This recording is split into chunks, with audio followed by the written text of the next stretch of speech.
Buenos días o buenas tardes, hermanos, buenas noches, dependiendo la hora que estés viendo este video. Espero que se encuentren bien en sus hogares, en sus lugares de trabajo. Dios les esté protegiendo en todo. Qué bueno poder contactarlos una vez más y poder compartir con ustedes esto. Yo espero que podamos seguir haciéndolo para que cada semana tengamos un estudio nuevo. Hoy tenemos que terminar con el párrafo de Filipenses 3, del 1 al 11. Espero que no se hayan aburrido de él. Yo no me he aburrido, tiene mucha información buena. Así que hoy voy a tratar con una clase más corta, esta clase, hacerlo de una manera más corta para poder terminar este párrafo. Pero tengo alguna información importante que compartir sobre el tema, así que no quiero dejarlo pasar. Génesis 3, 1 al 11. Voy a orar, después a leerlo y procedemos a la explicación final de este párrafo tan hermoso que hemos estado ya estudiando por 3 semanas. Esta es la tercera semana que nos tocamos con él. Voy a leerlo entonces y después hacemos oración. Por lo demás, hermanos míos, alégrense en el Señor. Para mí no, perdón, para mí no es molestia volver a escribirles lo mismo y a ustedes les da seguridad. Cuídense de esos perros, cuídense de esos que hacen el mal. Cuídense de esos que mutilan el cuerpo, porque la circuncisión somos nosotros, los que por medio del Espíritu de Dios adoramos. Nos enorgullecemos en Cristo Jesús y no ponemos nuestros esfuerzos, y no ponemos nuestra confianza en esfuerzos humanos.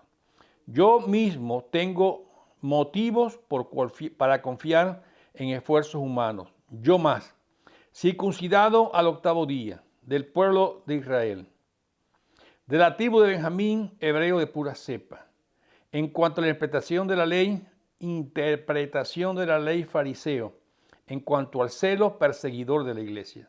Y en cuanto a la justicia que la ley exige, intachable. Sin embargo, todo aquello que para mí era ganancia, ahora lo considero pérdida por causa de Cristo.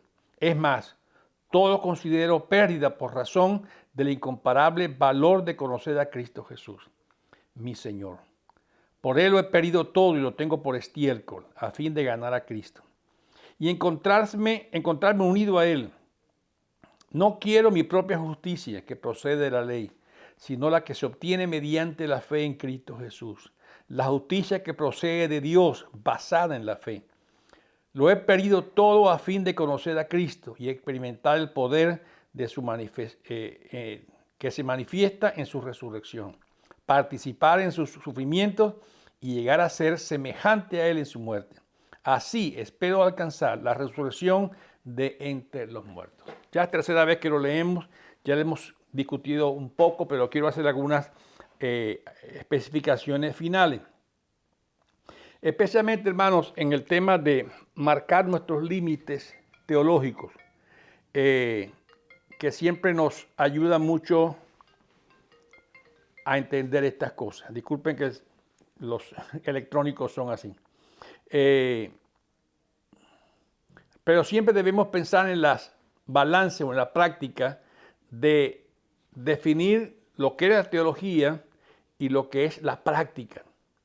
Y esto es importante llevarlo a cabo, no solamente el conocimiento, sino cómo aplicamos ese conocimiento entre nosotros. Recordemos que lamentablemente podemos reconocer que hay muchos hermanos heridos en nuestros grupos religiosos, en nuestras iglesias, por otros que dicen pretender defender la verdad del Evangelio, pero en realidad se defienden muchas veces a ellos mismos. Sus posiciones.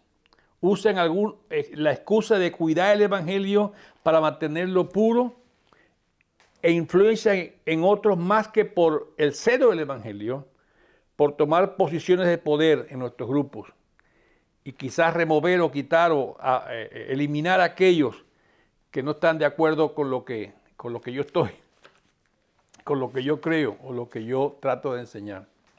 Hay un pasaje allá en Tercera de Juan muy interesante de cómo el apóstol se enfrentó a este tipo de cosas. Tercera de Juan, aquel famoso libro de un solo capítulo, pero los versos 9 y 10, tercera de Juan 9 y 10 dicen: les escribí algunas líneas a la iglesia, pero Diótrefes, a quien le encanta ser el primero entre ellos, no nos recibe. Por eso, si voy, no dejaré de reprocharle su comportamiento, ya que con palabras malintencionadas habla contra nosotros solo por hablar. Como si fuera poco, ni siquiera recibe a los hermanos, y a quienes quieren hacerlo, no les deja y los expulsa de la iglesia. El mismo apóstol Juan, enfrentando en la iglesia de ese primer siglo, en la primera iglesia, personajes como el famoso Diótrefes, y le da la característica de que le gustan los primeros lugares, le gusta ser el primero en todo, no recibe a los apóstoles. Y no solamente no recibe a los apóstoles, sino que a quien quiere recibirlo también lo rechaza y hasta dice que lo expulsa de la iglesia. Qué cosa tan interesante, ¿verdad? Pasa en nuestros mejores grupos. Nos encontramos con personas así. El hecho de que la Biblia y la iglesia son los depósitos de la verdad acerca de la naturaleza humana, acerca de Dios, acerca de la situación desesperada del ser humano por el pecado y especialmente acerca de la salvación, muchas veces no es popular, no es muy bien tomada esa idea entre muchos. Creer que la iglesia tiene el manejo el fundamento de la verdad.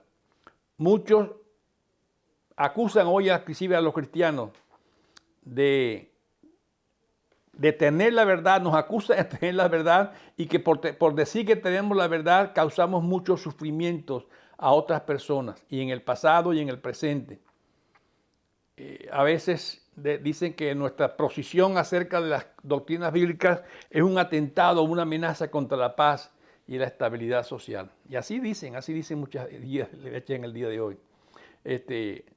Un filósofo del siglo XVIII decía, porque es imposible estar en paz con aquellos que creemos que están condenados.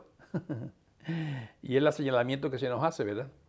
Hoy se compara a los cristianos muchas veces con grupos extremistas, hasta islámicos, nos llaman fundamentalistas, lo que significa ignorantes, violentos, rigidez. Y a muchos les da esto por alejarse o frenar de llamar una herejía como herejía cuando es una herejía claramente. Y es difícil de poner las bases teológicas fuertes y seguras. Lamentablemente muchas iglesias caen en moverse como la cultura se va moviendo y es altamente peligroso. Pablo no actúa así. Pablo no se mueve con la cultura. Pablo no se mueve con los tiempos. Pablo toma como base la doctrina teológica que él aprendió del mismo Cristo y de la palabra y la mantiene muy por encima aún de su propio sufrimiento. Pero es lo que pasó hombres en otros lugares, ¿verdad? Más hoy se oyen sermones de autoayuda o evitando poner toda doctrina teológica polémica porque no queremos causarle problemas a nuestros hermanos. Muchas veces hoy se rechaza lo que creemos como el credo de los apóstoles, por lo incómodo que es, ¿verdad? Porque no quieren tomar posiciones teológicas firmes y fijas.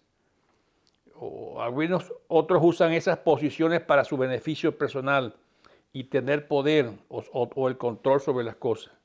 Pero la iglesia de Jesucristo por siglos de los siglos se ha mantenido con marcas muy claras en lo que se cree y lo que se practica. Y debemos tener cuidado con esto y vamos a verlo un poco más adelante. Y esto le ha costado en el pasado a muchos cristianos mantener la fe y mantener la posición. El mismo Martín Lutero y otros reformadores antes que él que sufrieron la muerte por sus creencias. Martín Lutero cuando defendía ante los grandes eruditos de aquella época de la justificación solo por la fe y no por las obras. Hay unas historias también hermosísimas sobre la iglesia confesante alemana, cuando luchaba por mantenerse independiente del Estado y fuera del control del partido nazi. La iglesia se mantuvo en Alemania a pesar de la muerte, a pesar de la persecución, con ese control sobre sí mismo, sin dejarse controlar por el Estado. Hoy hay corrientes que quieren definir a Dios a veces como que padre o madre, o no es ni hombre ni mujer, o tratan de enseñarnos estas cosas. Pero en todas las épocas yo diría que han existido serias amenazas para los límites y las enseñanzas teológicas de la Biblia y de la iglesia. Han existido amenazas en mover lo que Dios nos ha dado en su palabra y a través de muchos siglos. Y Pablo muestra que es un deber hacer este planteamiento claro y sin moverlo, especialmente en este pasaje que leímos de Filipenses 3, del 1 al 11. Como lo deja muy claro Pablo de muchas maneras. ¿Y cómo la iglesia puede hacer esto? Cumpliendo ese deber sin abusar y sin caer en provocar a otros por lo que ellos también están haciendo. Debemos actuar cuando descubrimos alguna enseñanza de desviación u otra clase, ¿verdad?, de desviación en los principios teológicos básicos del Evangelio. Cualquier enseñanza que se aparte de una verdad clara del Evangelio, debemos tomar en cuenta eso y intervenir o presentar o aclarar. Pablo no discutía por cosas pequeñas. Pablo no discutía si Cristo viene tal fecha o viene la otra fecha. No discutía que si el bautismo era con mucha agua o con poca agua. No discutía si la música era por pandereta, con guitarra, con órgano tubular. Pero cuando él veía una doctrina tan importante como la salvación, que tiene que ver con vida o muerte, ahí no dejaba pasar el momento para establecer la doctrina fundamental y la teología fundamental. Porque sabía que era una situación de condenación o muerte. Pablo entendía estas cosas y actuaba con fuerza, como actuó ahí en 2 Corintios 5, 1 al 11, cuando tiene que hablar que habla de la excomunión o la expulsión de un miembro de la iglesia. Él decía, el pecado que ustedes están tolerando, ni siquiera entre los paganos es tolerable. 2 Corintios 5, 1 al 11, pueden leerlo con calma. Pablo sabía que este tipo de desviación podía romper las bases fundamentales de cualquier iglesia y sencillamente caer en una situación de descrédito. Por eso actuaba de esa manera, según la Biblia. En especial, los líderes de los grupos, de las iglesias, los líderes del ministerio, deben siempre estar examinando sus motivaciones constantemente. ¿Por qué estoy haciendo yo esto? ¿Estoy haciendo para mi propio beneficio? ¿Qué beneficio tengo yo de esto? ¿O es el beneficio del evangelio que estoy buscando realmente? ¿Cómo pongo el límite? ¿Lo estiro más para mi beneficio que hago? Y al fin y al cabo todos caemos o tenemos la tentación de hacer estas cosas, buscando poner, como decimos, arrimar las brasas para mi propio pescado. Ahora, ¿cómo hacemos? Una de las maneras realmente que la Biblia enseña de cómo cuidarnos, especialmente los líderes de grupo, sobre estas cosas, es siempre buscando el consejo de otros cristianos maduros, cristianos de confianza. Un líder cristiano nunca debe actuar solo. Hay muchos casos en que el liderazgo se aísla y sencillamente no oye al consejo de otros hermanos maduros. Y yo diría que aún no oye el consejo de la crítica y la considera innecesaria. ¿Qué hizo la iglesia? Estudiando la historia de la iglesia, ¿qué hizo la iglesia en otros casos históricos? Pero conocer bien nuestros límites teológicos como iglesia u organización por la cual yo me comprometo es importante. Por eso siempre lo repito en mis clases y donde puedo hacerlo. Nuestra organización de iglesias, de la Iglesia Presbiteriana de América, la PSA, son iniciales en inglés, pero la PSA se ha mantenido por muchos años como una iglesia fundamentalmente basamentada en las confesiones de fe, en el credo apostólico, en el credo de Nicea, en la confesión de Westminster. Son documentos históricos de la iglesia que ha mantenido esto de una manera por siglos, ha mantenido de una manera centrada la doctrina por la que camina nuestra iglesia. Son declaraciones históricas, básicas, que nos ayudan a mantenernos en el centro. En el caso de nuestra organización de iglesias, por ejemplo, los pastores, después de conocer estos principios y estudiarlos, se comprometen delante de otros pastores a defenderlos y a mantenerlos. Y aún cuando uno de ellos quizás cambia de opinión y dice, ya yo no creo esto, es responsabilidad de él venir y expresarlo, decir, mire, yo estoy cambiando en esto y en esto y en esto, para que no se convierta esto en una cacería de brujas, más bien poder ayudar si se puede, o si quiere salir, pues puede hacerlo. Los pastores son responsables de informar cuando hay algún cambio. Pero esto es básico aquí en Filipenses 3, 1 al 11, donde estos principios no cambian. La salvación proviene de Dios, es iniciativa suya, es de Dios. Es a través de la fe en Cristo Jesús.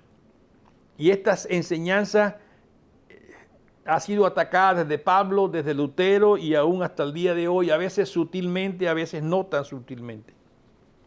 Algunos han llegado hasta negar la fe en Cristo Jesús como suficiente para salvar. Y te dice, pues, que hay que ser bueno, hay que hacer buenas obras. Y aún tratan de basarlo en la Biblia. Hoy hay grupos, por ejemplo, que dicen que debemos cumplir la ley todavía.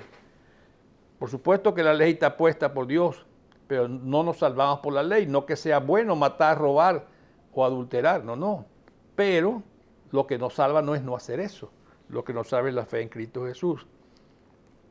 Tengamos cuidado con admitir en el círculo de la verdad del Evangelio nada que niegue la suficiencia de Cristo Jesús para la salvación. Debemos ser muy claros en esto para evitar caer en desviaciones. Algunos hacen énfasis en cuestiones de bautismo, que si más agua, que si menos agua, que si recibe una abstinencia formal o una específico liberación de la culpa. Si te echen poca agua, mucha agua. Filipenses 3, Gálatas, no solo defiende esa justificación por la fe, aparte de las demás cosas, también defiende que los cristianos no pueden limitar su comunión entre ellos por causas eternas. La Biblia dice que cuando creemos esta cosa debemos también juntarnos con aquellos que la creen. Yo sé que la iglesia protestante, fundada ya después del siglo XVI, cuando la revolución, por llamarla así, de Martín Lutero, como protesta a la violación de principios básicos de parte de la Iglesia Católica Romana, especialmente la justificación por la fe sola. Hoy, lamentablemente, aún nosotros mismos seguimos divididos por muchas causas. A veces por identidad racial o por la condición socioeconómica, hasta por la edad misma. Muchas veces rechazamos compartir nuestra vida espiritual con otros que no son iguales que nosotros, que son un poco diferentes. Y lamentablemente hoy vemos iglesias de hispanos, iglesias de americanos, iglesias de negros, iglesias de haitianos, iglesias de. Ojo, hermano, mucho cuidado con aquello que nos puede desunir. Filipenses 3, 1 al 11 es un llamado a estas cosas, a vivir lo que creemos, además de examinar qué es lo que creemos. Y es importante esto, hermano, y por eso el énfasis de la educación teológica es tan básico para nosotros en nuestra iglesia, las otras iglesias presbiterianas, y espero que lo sea también para otras iglesias, porque no podemos aceptar ambigüedades, especialmente en estas cosas tan importantes, como decir, no, es que Dios al fin y al cabo nos acepta a todos, como vengamos, al fin y al cabo va a salvar a todos. Pablo lo dice claramente. Si rechazan a Dios, si rechazan los principios de Dios, si rechazan las demandas de Dios, te vas a presentar ante Dios con tu propia justicia. Y eso no sirve de nada. Debemos ser claros, la salvación no viene por ser bueno, ni por creer algo religiosamente. El asunto es que este tipo de doctrina, cuando se tergiversa, tiene consecuencias eternas. Solo es el Evangelio, como está enseñado en la Escritura y como ha sido enseñado por la iglesia fiel por siglos. Solo el Evangelio es lo que puede darnos esa seguridad.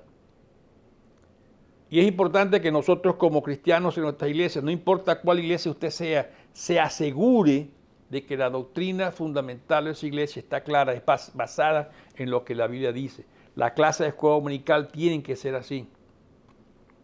Tienen que ir dirigidas a esto, las enseñanzas de las prédicas pastorales y las otras enseñanzas de la iglesia.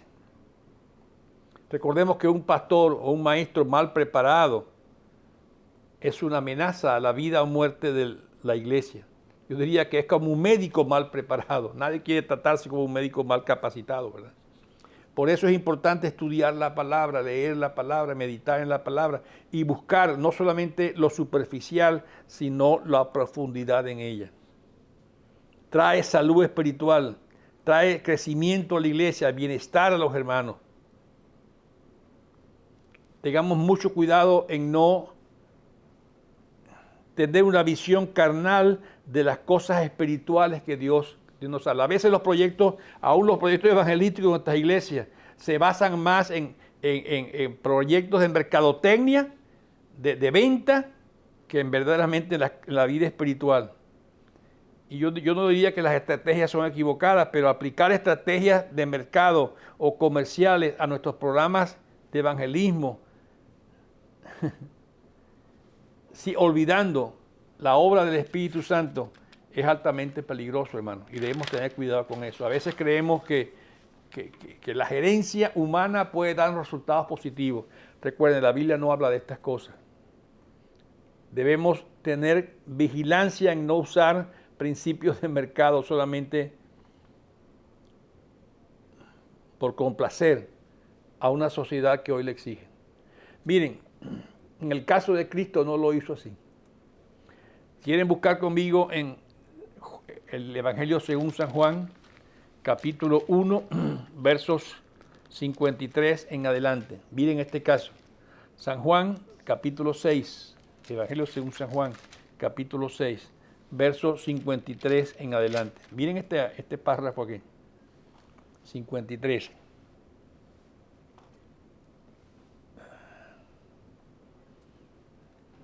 Ciertamente les aseguro, afirmó Jesús, que si no comen la carne del Hijo del Hombre, ni beben de su sangre, no tienen realmente vida. El que come mi carne y bebe mi sangre, tiene vida eterna, y yo lo resucitaré el día final. Porque mi carne es verdadera comida, y mi sangre, verdadera bebida.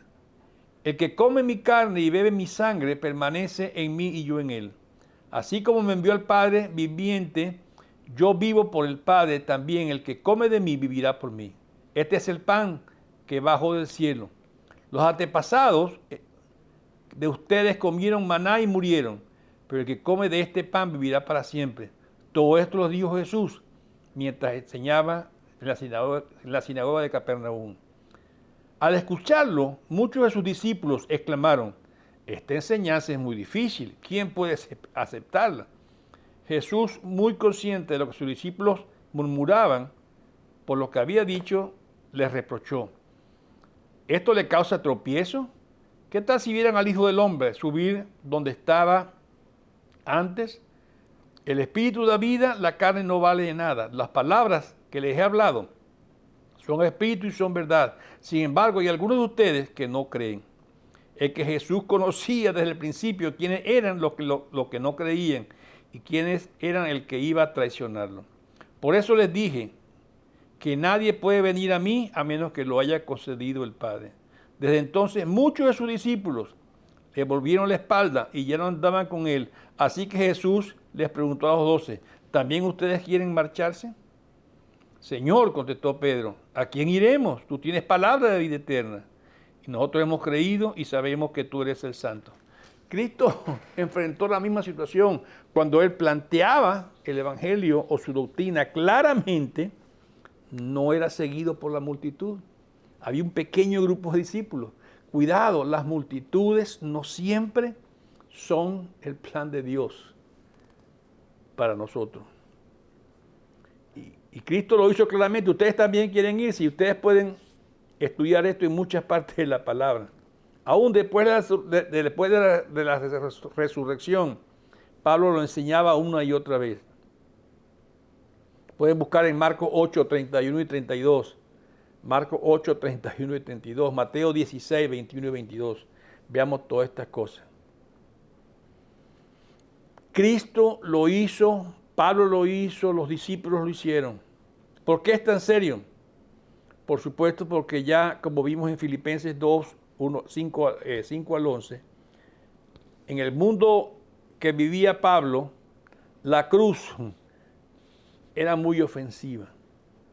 Solo los peores criminales y los de la clase social baja morían en ella.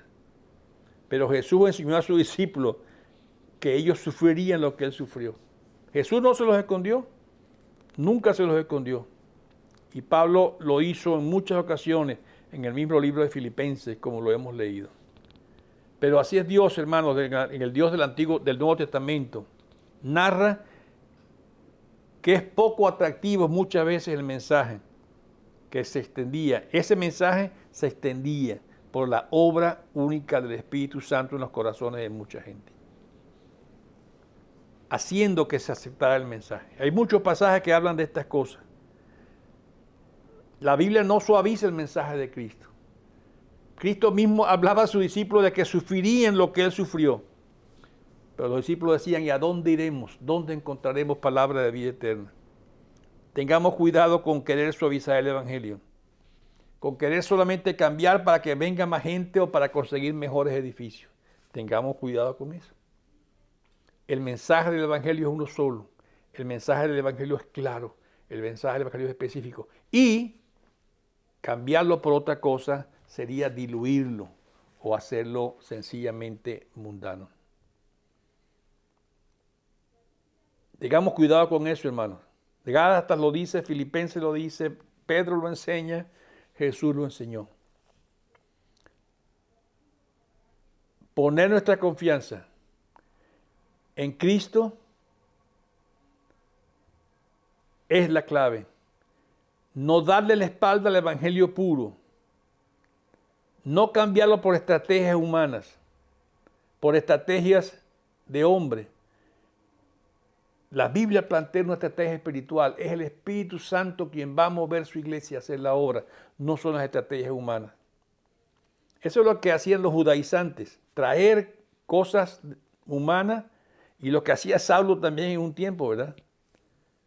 Tratar de hacer los negocios de Dios con estrategias humanas. Y eso no funciona. Yo creo, hermano, que es la enseñanza final que nos trae Gálatas 3, 1 al 11. Dios no solamente ideó el plan, ideó la forma de cumplir ese plan. Y tú y yo debemos caminar en esa forma, no inventando la propia nuestra. Y ser muy cuidadosos, ser muy vigilantes en nuestros grupos, en nuestras iglesias, de cualquier persona que venga a tratar de cambiar esas normas bíblicas. Y debemos cuidarnos unos con otros, no siendo como los prepotentes que dicen que se las saben todas. No, Señor. Estamos hablando de siendo exactamente, bajo el consejo de hombres sabios, hombres maduros, mantenernos en el centro de la doctrina de Dios. Yo espero que estas palabras sirvan para ustedes como han servido para mí y que podamos continuar caminando en nuestras iglesias bajo doctrinas fundamentales claras, verdaderas y fuertes, que nos den al final una iglesia que pueda soportar los ataques de este mundo. Gracias, hermanos, por su tiempo. Les dije que era una clase corta, espero que sea de bendición y que podamos seguir juntos tomando estos para nuestro crecimiento espiritual. Dios les bendiga ricamente. Vamos a orar. Gracias, Señor, por este tiempo. Gracias por esta lectura de tu palabra, por la explicación que encontramos en ella misma. Y te pedimos, Señor, que en este tiempo tan difícil de un mundo con tanta información, con tanta doctrina confusa, podamos mantenernos centrados en un mensaje claro y sencillo del Evangelio, como lo predicaban los apóstoles, como lo predicó Cristo, como está en tu palabra. Danos la gracia, Señor, de caminar en un mundo confuso con claridad en nuestros límites teológicos. Y así, Señor, permanecer en tu palabra y en tu verdad. Bendice a cada hermano en su hogar. guárdale, provee para ellos. En Cristo Jesús lo pedimos. Amén y amén. Dios le bendiga. Hasta la próxima. Muchas gracias.